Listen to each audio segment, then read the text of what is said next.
Hello everyone. ഇന്ന് September 5 teachers day. നമ്മുടെ teachers ഡേക്ക് സാധാരണ എന്താ ചെയ്യുക? നമ്മുടെ ടീച്ചേഴ്സിനെ എല്ലാവരെയും വിഷ് ചെയ്യും അല്ലെ? ഇത്തവണ നമുക്കൊന്ന് മാറ്റി ചിന്തിച്ചാലോ? ടീച്ചേഴ്സ് ഡേ ടീച്ചേഴ്സിനെ മാത്രം വിഷ് ചെയ്യാനുള്ളതാണോ?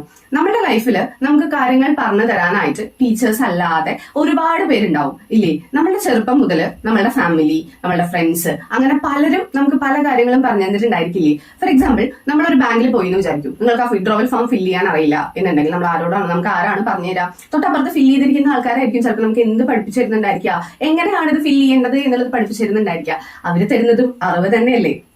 വേറൊരു കാര്യം നോക്കുകയാണെന്നുണ്ടെങ്കിൽ, എക്സാമിന് തലേദിവസം നിങ്ങളെ ആരാ പഠിപ്പിക്കുന്നത്? ഒരു 5-6 മാസം കൊണ്ട് ടീച്ചർ എടുത്ത പോർഷൻസ് മുഴുവൻ ഒരൊറ്റ ദിവസം കൊണ്ട് അല്ലെങ്കിൽ ഒരൊറ്റ മണിക്കൂർ കൊണ്ടൊക്കെ ആര് നിങ്ങൾക്ക് പറഞ്ഞുതരും? നിങ്ങളുടെ ഫ്രണ്ട് നിങ്ങൾക്ക് പറഞ്ഞുതരും ഇല്ലേ? അതും അറിവ് തന്നെയല്ലേ തരുന്നത്? സോ അവരെ നമ്മളൊന്നും എന്ത് ചെയ്യുന്നില്ല, ഈ ഒരു ടാഗ് കൊടുക്കുന്നില്ല. നമ്മൾ മിസ്, മാം അല്ലെങ്കിൽ ടീച്ചർ എന്നുള്ള ടാഗ് കൊടുക്കുന്നില്ല എന്നല്ലേ? ഒരു അറിവും ചെറുതല്ല, എല്ലാ അറിവിനും അതിൻ്റെതായിട്ടുള്ള ഇമ്പോർട്ടൻസും കാര്യങ്ങളും എല്ലാം. സോ ഈ ടീച്ചേഴ്സ് ഡേ നമുക്ക് അറിവ് പകർന്നു തന്നിട്ടുള്ള എല്ലാവർക്കും വേണ്ടി നമുക്ക് ഡെഡിക്കേറ്റ് ചെയ്യാം. So happy teachers day.